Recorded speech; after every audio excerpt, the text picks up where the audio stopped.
AGP UPPL जयै सरकार दागासिनो दं बिटिसिआव जों 101% जोङो इउपिपिएलनि केन्डिडेटखौ देरहानो थाखाय बिजेपिआ एकदम बिखाफोर दोनखाबाय जों थैथां बिजेपिआ इउपिपिएलनि केन्डिडेटखौ जेरैखि जाया देरहाथारनांगौ होननानै जोङो साफ्रोमबो बिजेपिनि वार्कार बिथांमोना बयबो साखाफारा जाखाजोब्बाय खुनु आरो सिन्था खालामनांगौ गैया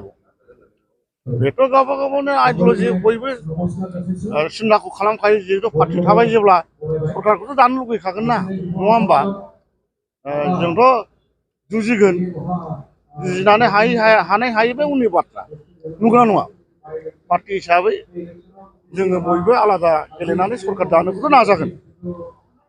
बे जाहैबाय रायजो राजानि सायाव थाहैबाय रायजो राजाया अनोब्ला जों दानो हागोन रायजो राजा अनाब्ला जों दानो हाया बेबायदि आरोखि राजनितिनि सिस्टेमा दिनैनि दिनावथ' नुहुरनायाव जोंनि बे इउपिपिएलनि केन्डिडेट जोंहा जाय जायो दिनैसिम डिक्लेयार होथ'वाखै जे बिथाङा